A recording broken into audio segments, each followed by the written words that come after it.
Ito yung... O bakit? Tinahati na muna katalikod. Uy. Higit ng eskwelahan namin. Ito yung kadalasang routine ko bago umuwi. Sisilip doon sa kantin ng cooperative at yan, makikain. So iba-vlog ko kayo as is.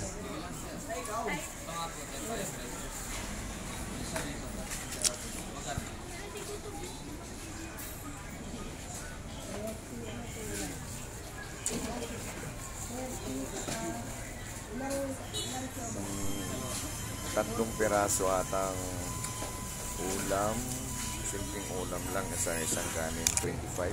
Basta. Anong oras Iba-vlog ko to para walang may tanong na mati. 6:50. Okay. Ito yung normal na ginagawa ng mga bata pagka break time dito sa kantin ng cooperative. Higit ng eskwelahan namin. Bago ako uwi, sisilip sa kantin ng cooperative kung anong makain.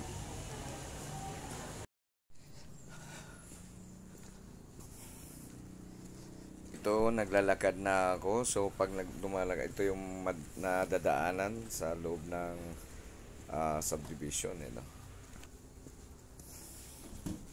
Pansin nyo, tirik ng init. Galing sa klase, kaya tingnan mo. Pagod na yan. Tingnan mo yung pulo ko.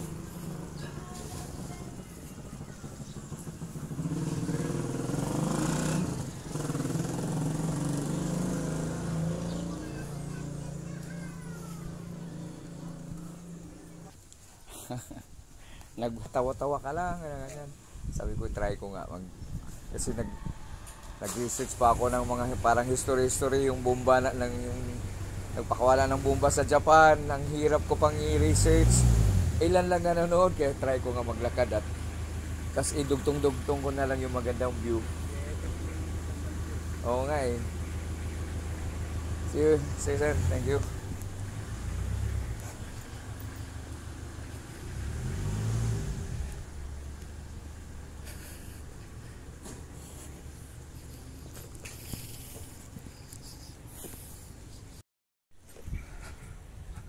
Medyo malayo din ang nilalakad pero di naman nakakainip kasi magaganda yung mga bahay na nadadaanan.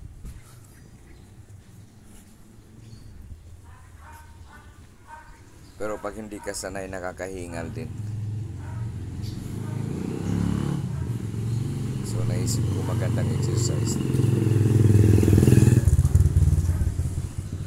So ito, simpleng buhay, tao lang.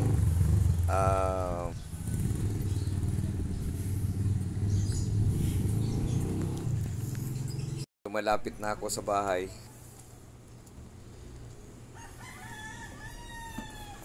Teka lang. Ito yung banda nito. Ito na yung tindahan ng mayaman dito sa... Ito yung milyonarya kong inutangan ko dito sa grocery. Magbinisaya ka, ma'am.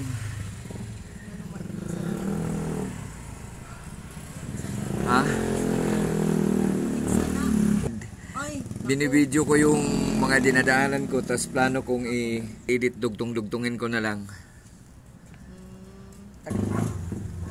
Sabi ko,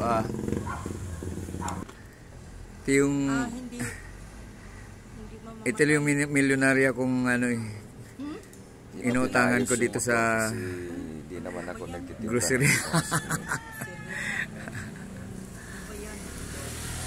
Magbinisaya ka, ma'am.